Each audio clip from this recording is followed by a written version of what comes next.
And it triggered me. Like even Carla said, what's wrong with you?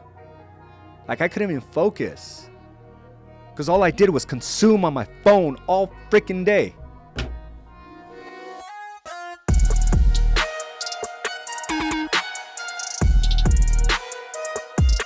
Welcome to another episode of Mindset Mastery. I'm your host, Araujo, and I'm fired up today. I'm so fired up. I had all this energy and I needed to release, and I'm going to release today as well for the betterment of myself, taking all that anger and just funneling it down to productive action. And I hope you're able to do the same thing. Go ahead and check in as you come on board, but I want to thank you for being part of this, spending 20 to 30 minutes with me to recalibrate and recommit to the actions that we said that we were going to do. And today is the first official day of my Ironman training, 70.3. And I feel great. Last week I decided to hire on a coach, and I'm going to tell you something. Coaches are able to do great things. They're able to collapse time, right? It's being able to get where you want to get faster, more efficient, more productive. And that's why I decided to embark on this and make the cash investment into this to make sure that I am committed, to make sure that I will show up. And sometimes we just don't see that, right? When so much information is given to us so freely, we don't take it and actually start doing it. It's just because it's free information. There is no skin in the game. And with anything that I've done, I've always made sure that I put skin in the game, because that automatically increases my ability to make sure that I will complete whatever task is at hand. And so I was very, very happy. And he was not cheap. He was actually recommended. He coaches some of the greatest Ironmen out there. And I decided to go to the top because I want to learn from him. I want to make sure that I have every advantage possible. Now, am I going to compete at that level? Not at all. Not whatsoever. But I will compete at a very high level for what I'm used to, for what I'm accustomed to. And this Ironman 70.3, it's like at the front end of my mind. It's constantly just popping up of how difficult it's going to be. And just to give you an idea of what that entails, it means that the Ironman starts out with a 1.2 mile swim.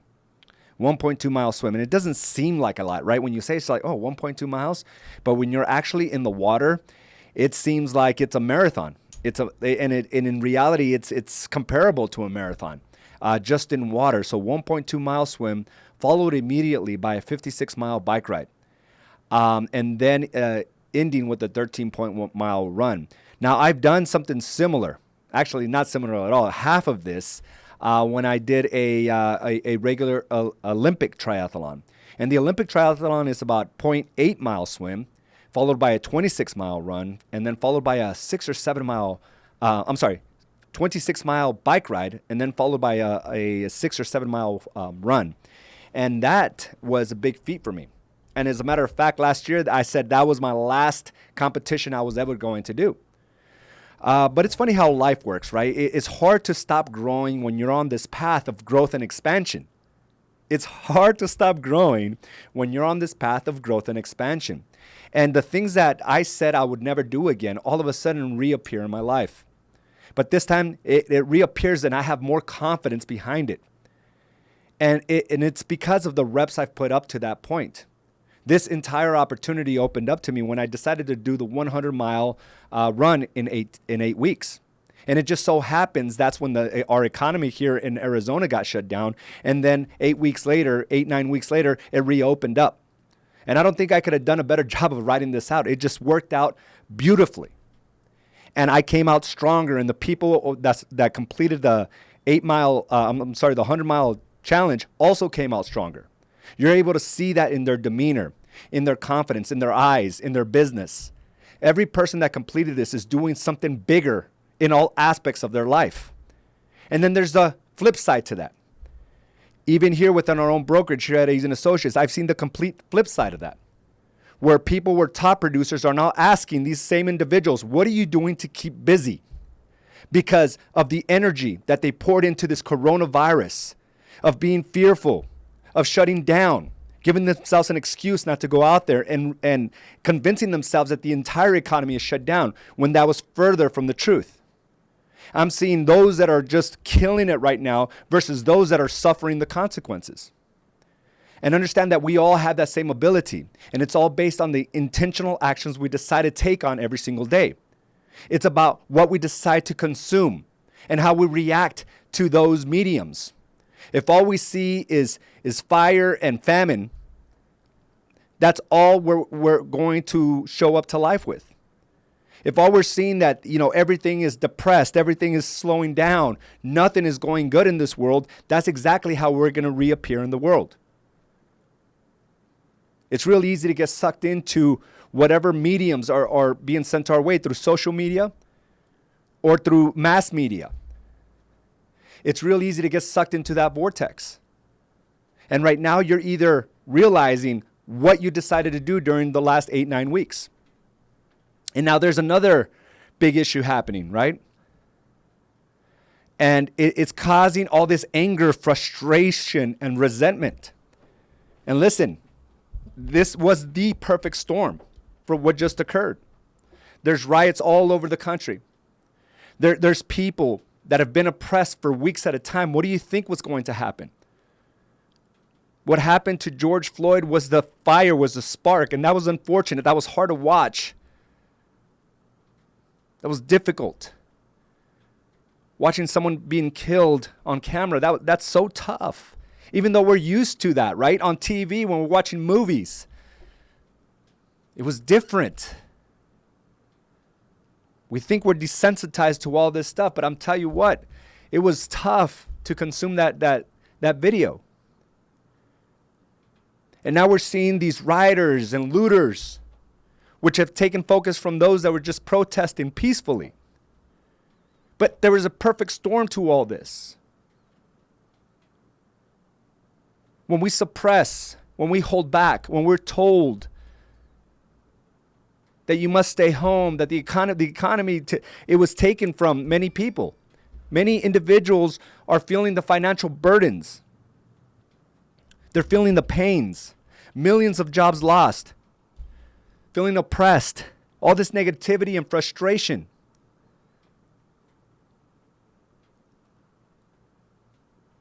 What do you think was going to happen? And then they get into large groups where they're all feeling the same way. What do you think is going to happen? And this all started, right, in the name of safety. And many of you shut down in the name of safety. And right now what can happen is you can remove that energy that you put into your own safety, hiding from the coronavirus, and now take that and get into this anger state. Angry with the protesters, angry with government officials, angry with the looters, angry with just about anyone, with another race. We could get sucked into that vortex very easily, and it's happening all around us. The influence is intense. It's hard to get away from it sometimes. But understand that you only have a limited amount of energy. Now, what I love about anger is that it's explosive. It gets actions going. I love it. If you can channel it to further you ahead. Not to destroy. Not to be hateful. Vindictive. But something that will propel you forward, taking and channeling that into your business, into your family, into your health. And I want you to be very careful. The same way I warned you about the coronavirus, about getting sucked into a depressive state, feeling shut down. Where now many are suffering the consequences because you bought into that. To slow down. Take it easy. Stay at home. For those of you who chose to do that, what's happening right now? Listen, that is a learning lesson. Because now you're being told to be angry, to hate another race, to be upset with cops. All that is this distraction to production. A distraction to your production. For your ability to get to that next level. for you to further your family, your finances, the love in your heart. Now you have a choice. And listen, I get it. I see how easy it is to get sucked into this. Trust me, I had more time on my hands yesterday than I've had in a while, knowing that today was my first day of my Ironman 70.3, where 2-a-day workouts are going to be very, very common. And I've just finished one of part 2. Part 1 of 2 just completed today. So I'm not going to have time to be in this mess like I was yesterday. And listen, I was starting to get angry. I was starting to get angry at everybody. But imagine if I stayed there. You think I'm going to have the energy to go out and kill it today? To be here in front of you and say, you go kill it today? Hell no.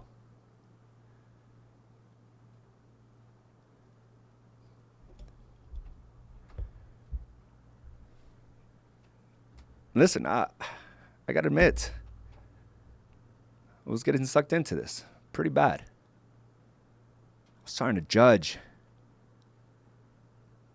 was starting to get angry at our government.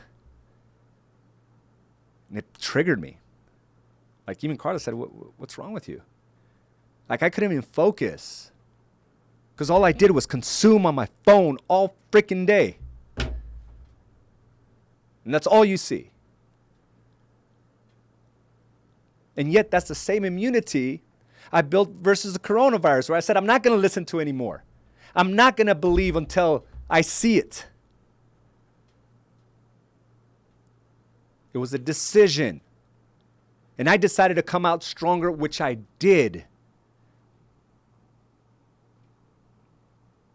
In the best shape of my life. And now I'm embarking on something that's going to take me to another level. A level that I never thought was possible for me.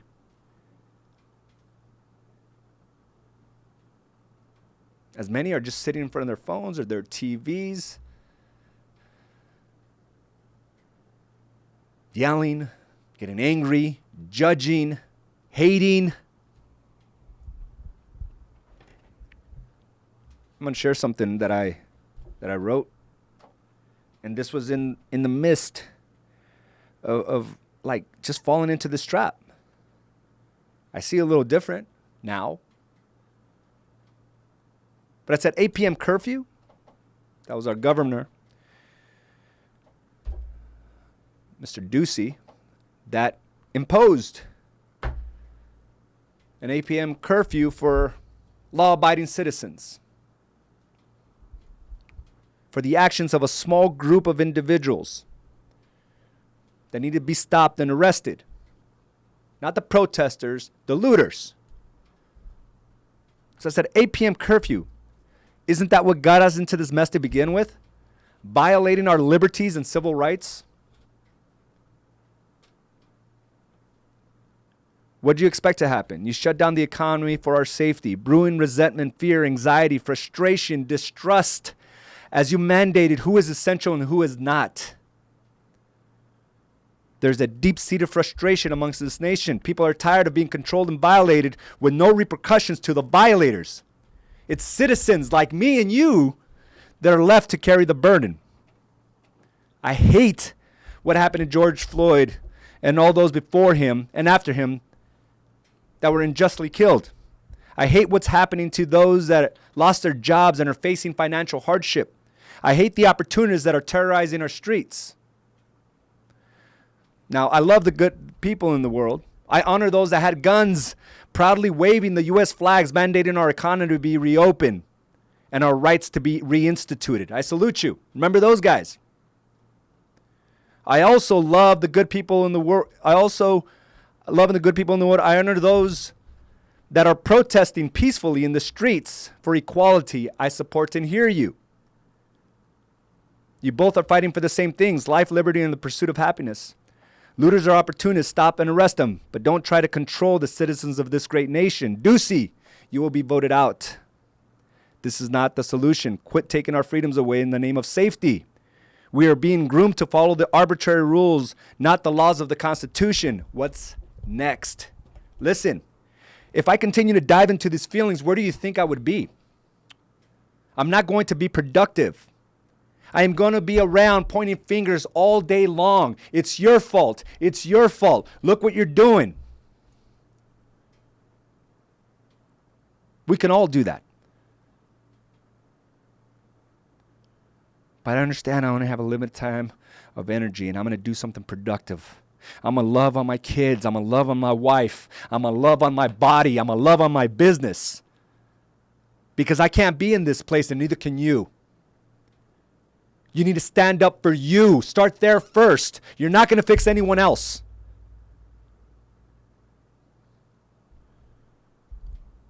Provide the opportunities your kids deserve, that you deserve.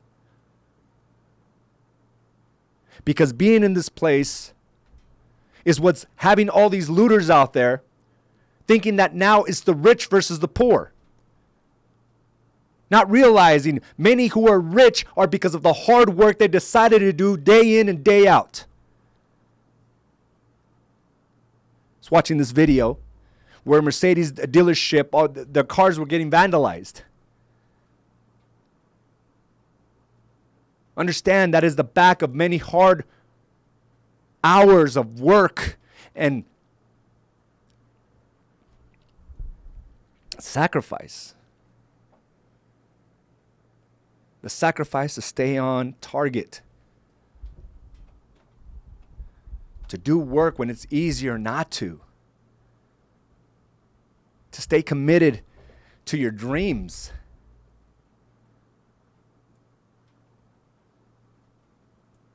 And there's people out there destroying them because they're in this place of anger and frustration and don't know how to release it. And they're being explosive in all the wrong ways, thinking that their situation is somebody else's problem. When in fact, it could be many things. Generational dysfunction, not being around the right people, not seeing something greater for yourself. And listen, it's easier said than done. When all you see is a certain level of success, that's where you're going to be.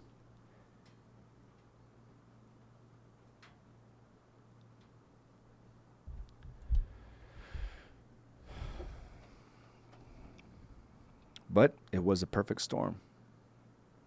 And a perfect storm is defined as a particular bad or critical state of affairs arising from a number of negative and unpredictable factors.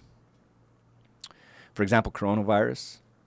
Many people were around scared we might die, fanned and fueled by social media and mainstream media. Economies were shut down, millions of jobs lost, financial burdens, many feeling oppressed, all this negativity and frustration and resentment. Now you have anarchy on the streets. In some streets, right? But of course, when we have our phone in close proximity, we feel it's in close proximity. But what I'm telling you is this. You have a choice right now, just like you had 9 weeks ago.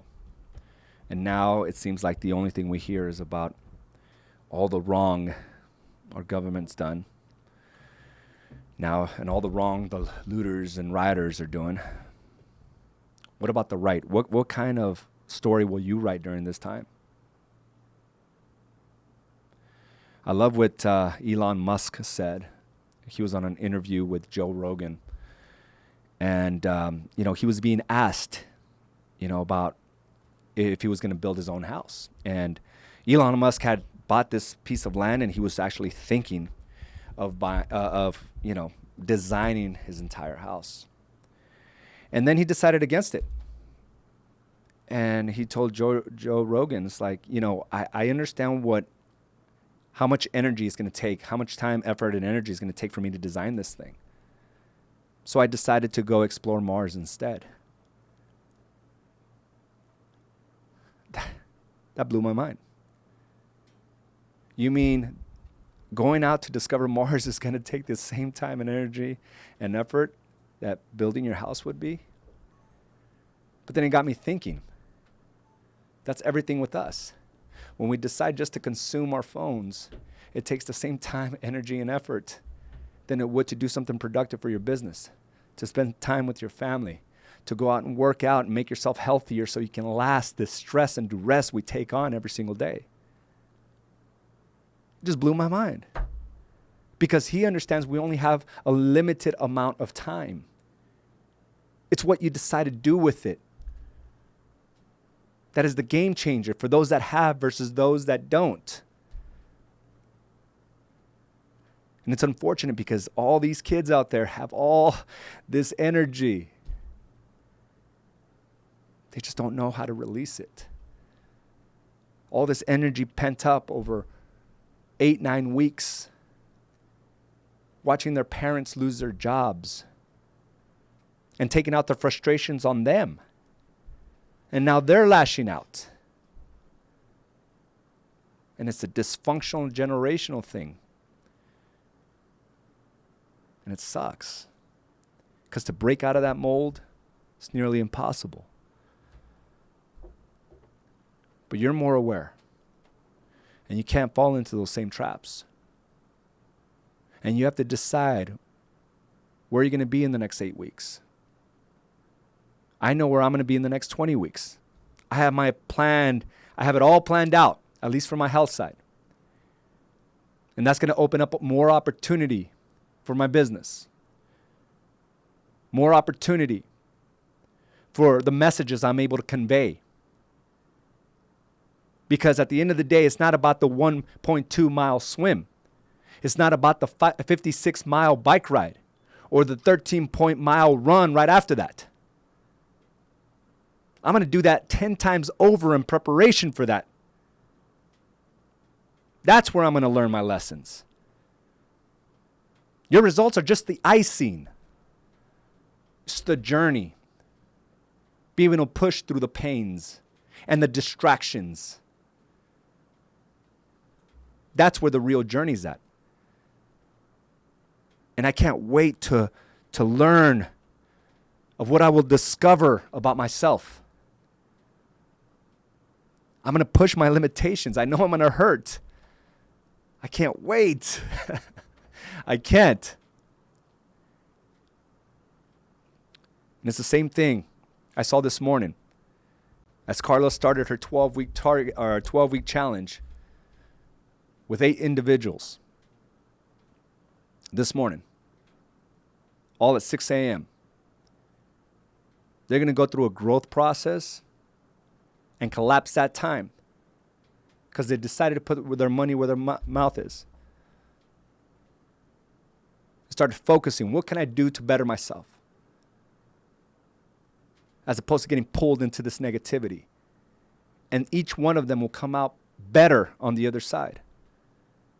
Not only for their health, but for the confidence that it creates. The same confidence that is used to build a great business. You don't believe me? Watch those that decide to take on these challenges with me. Look what they were at and look what they're at now. It's not a coincidence. You must challenge yourself. You must push yourself.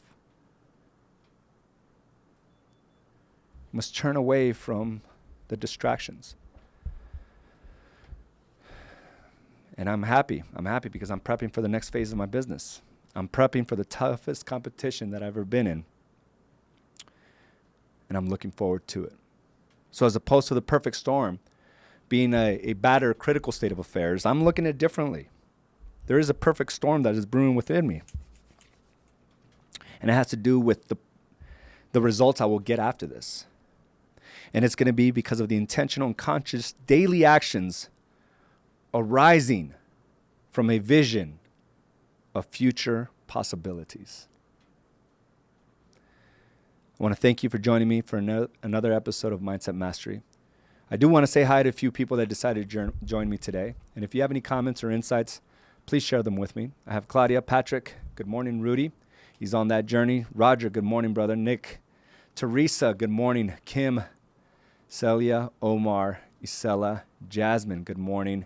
Hillary Key, JJ Luna, Audra, good morning. Caroline, I believe you were there, part of that 12-week target. Good morning to you. Cindy, Kaylin, Olivia, good morning. Michelle, I believe you were there too, kicking butt. Congratulations. We have Gabe, Susan, Jermaine, is on this journey as well on the Ironman 70.3. One of the proudest things I've actually been witness of is having so many people getting excited about pushing their bodies at that level. And I think we will be the only brokerage in the country that will have 8 Ironman, right? 8 70.3 Ironman, and I'm looking very proud to it. Very proud and very just looking forward to what's going to come out of this. Good morning, Suzette and Dominique. Guys, thank you again, and I will talk to you soon. Have a great week. Bye now.